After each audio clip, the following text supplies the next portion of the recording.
Greetings and welcome to ZCTU. I am Makanaka Masenya. My story is making the headlines.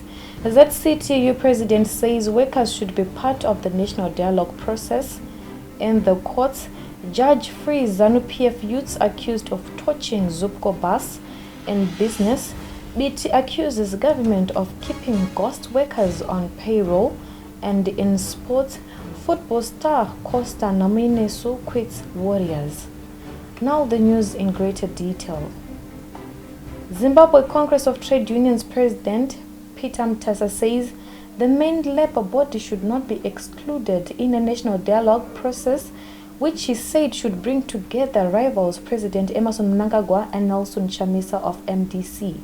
Mutasa was speaking in a wide-ranging interview with ZCTU a day after Zimbabwean workers marked May Day on Wednesday. In our push for the socio-economic dialogue, we will also be sensitizing the political players and pushing them that you must find a solution. We would not prescribe the solution. If the solution is that they will finally agree to work together in a form of a GNU, that's their solution. If the solution is that they will finally agree that one is legitimate, there is a legitimate government, and the other one is an opposition, is an opposition party that is working together with government and for the common good of the nation. Threats to embark on anti-government demonstrations by MDC will not be tolerated, ZANU-PF spokesperson Simon Kayamoyo has said. Kayamoyo was responding to calls by MDC leader Nelson Chamisa for other international trade union groups to help Zimbabweans liberate themselves from the clutches of alleged ZANU-PF misrule. The firebrand opposition leader said this while addressing workers affiliated to ZCTU during the National Workers' Day commemorations Wednesday. However, the ZANU-PF spokesperson felt Chamisa's utterances were insightful. The recent utterances attributed to the MDC alliance leader Nelson Chamisa at an occasion meant to celebrate the Workers' Day, which has received massive coverage in the private media, wherein he announces his party's intentions to cause mayhem and anarchy in the country through engaging in senseless demonstrations is an affront to the peace and tranquility prevailing in the country. The same careless statements threatening violence and impunity were also reinforced by the Zimbabwe Congress of Trade Unions, ZCTU, leadership at the same forum. These careless statements are not taken lightly. In the courts, a High Court judge has released 6 Harare ZANU-PF youth leaders who were recently jailed for a combined 32 years over public violence. They include Benson Bobo, who chairs the ZANU-PF Youth League chair in Whitecliff, and members of his executive. Their ages range from 23 to 35. The group was accused of torching a Zupco bus and ransacking a supermarket owned by former cabinet minister and Chegutu East MP Webster Shamu during fierce rioting over fuel price increase earlier this year. Justice Edith Mushore released them on $50 RTGS bail each, pending appeal against both conviction and sentence.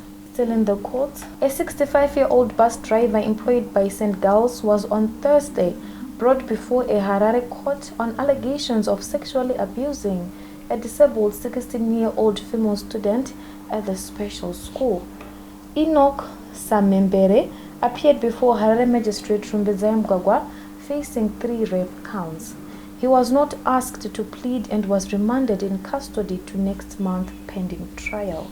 In business, former Finance Minister Tendai Biti has accused the ZANU-PF-led government of dragging its feet in its earlier pledges to remove tens of thousands of ghost workers who are feeding off the national purse. The top MDC politician was speaking to Newsem TV on the sidelines of Wednesday's May Day commemorations by the Zimbabwe Congress of Trade Unions in Harare.